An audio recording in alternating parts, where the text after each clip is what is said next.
Assalamualaikum warahmatullahi wabarakatuh. Perkenalkan, nama saya Muhammad Zikian dengan NIM 1303210158 dari kelas IT 4504. Jadi pada kesempatan kali ini, insya Allah saya akan menjelaskan materi alam dan manusia untuk tugas besar pendidikan agama Islam yang diampu oleh Dr. Deden Hidayatullah SAG MPDI. Lanjut, selanjutnya ada alam. Alam adalah segala sesuatu yang ada yang telah diciptakan oleh Allah Subhanahu wa taala beserta seluruh komponennya.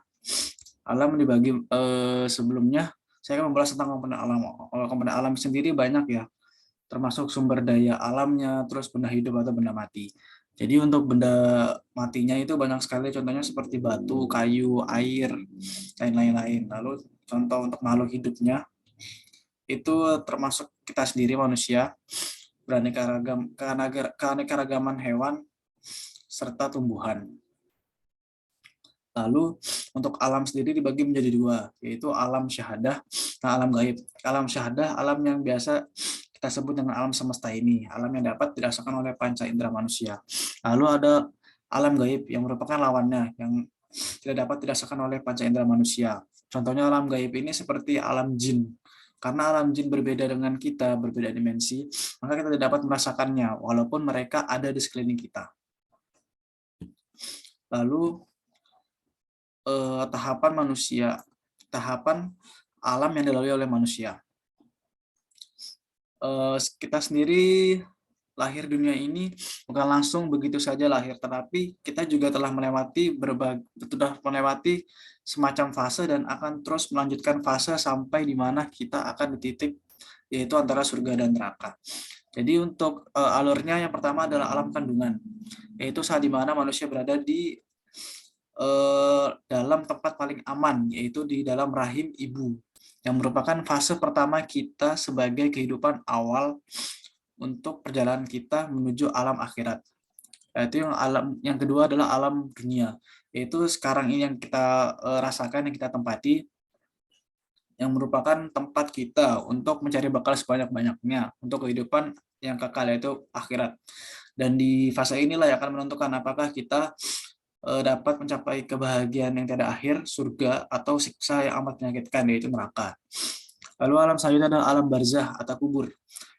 Alam ini merupakan transisi, yang dimana perpindahan dari alam dunia menuju alam abadi, yaitu alam akhirat.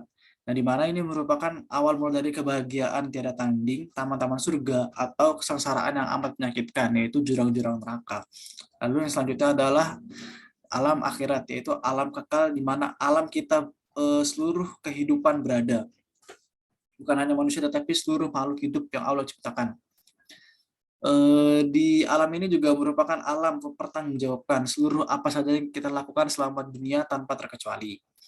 Lalu proses-proses di alam akhirat ini berupa ba'ats, mahsyar, hisab, mizan, jaza. Yang dimana tahapan-tahapan ini akan membawa kita kepada ujung akhir dari perjalanan hidup kita, yaitu surga atau nauzubillah neraka. Lalu selanjutnya ada manusia. Apa itu manusia? Manusia adalah makhluk oleh Allah Subhanahu wa taala yang telah Allah salah satu tetapkan takdirnya 50.000 tahun sebelum penciptaan langit dan bumi.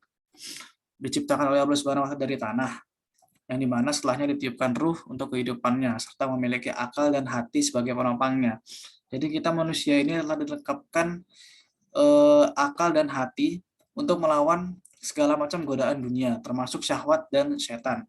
Karena tujuan kita diciptakan di bumi ini memang sebagai hamba Allah dan khalifah, yang akan dijelaskan lebih lanjut di slide berikutnya. Mengapa kita diciptakan dari tanah? Karena memang Allah memang semacam memberi peringatan kalau kita memang sebenarnya adalah makhluk hina dari tanah, sedangkan pesaing-pesaing kita dahulu yaitu iblis dan malaikat diciptakan dari dua elemen yang lebih kuat, yaitu api dan cahaya. Selanjutnya, mengapa kita diciptakan? Yang pertama adalah tadi sudah saya sebutkan sebelumnya, itu sebagai pemimpin, khalifah. pemimpin di muka bumi ini maksudnya adalah untuk memimpin para manusia, untuk taat kepada Allah, menyembah Allah Subhanahu wa taala, memberi arahan, serta memperingatkan bila ada mara bahaya yang akan datang. Ibarat ratu semut atau raja semut yang akan memperingatkan anak buahnya bila ada mara bahaya semacam ada injakan atau sejenisnya. Seperti itu juga manusia. Maka karenanya setiap ada kelompok pasti ada pemimpin yang akan mengarahkan kelompok itu menuju ke arah yang sebenarnya, menuju tujuan yang akan dituju. Lalu yang kedua sebagai Abdullah, hamba Allah, yaitu untuk menaati perintahnya dan menjauhi larangannya, mengajak orang lain untuk bersama-sama mengamalkan amal ma'ruf nahi munkar. Maksudnya berarti kita yang sebagai hamba Allah juga mengajak sama hamba Allah untuk menjalankan perintahnya serta menjauhi larangannya. Bukan hanya kita saja yang melakukan, tetapi juga kita ikut mengajak orang lain melakukan amal ma'ruf nahi munkar. Lalu yang ketiga sebagai operasional, memakmurkan muka bumi. Maksudnya kita memanfaatkan, mengolah sumber daya alam yang ada sebaik-baik mungkin, bukan hanya untuk kepentingan kita sendiri, tetapi juga kita memberi manfaat, memberi benefit kepada seluruh makhluk yang ada. Lalu apa hubungan antara alam dan manusia? Karena merupakan sama-sama ciptaan Allah Subhanahu wa taala, maka tujuannya sebenarnya sama, yaitu sebagai makhluk Allah, dan juga karena manusia memiliki beberapa fungsi lain, maka manusia juga memiliki kewajiban, yaitu menggunakan yang tadi saya sebutkan, itu memanfaatkan alam sebaik-baiknya untuk melestarikan kekayaan alam yang ada dan juga memberi manfaat kepada seluruh makhluk hidup. Berarti yang dapat kita ambil dari ini, alam dan manusia merupakan sama-sama ciptaan Allah, dan manusia memiliki beberapa fungsi, beberapa tujuan yang tadi, yaitu sebagai khalifah, pemimpin, sebagai Abdullah, hamba Allah, dan sebagai operasional. Yang dimana operasional ini sifat yang ketiga tadi, tujuan yang ketiga tadi, itu memiliki urgensi hubungan antara alam, yaitu sebagai manusia itu yang menjaga alam tersebut agar dapat terus dilestarikan, dapat terus dimanfaatkan untuk generasi-generasi selanjutnya, dan juga sebagai bentuk perintah dari Allah Subhanahu wa taala untuk menjaga apa yang telah Allah titipkan pada manusia.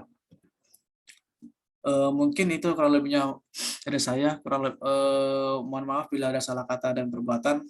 Kurang dari saya, yang benar datang dari Allah. Jazakumullah khairan katsiran. Assalamualaikum warahmatullahi wabarakatuh.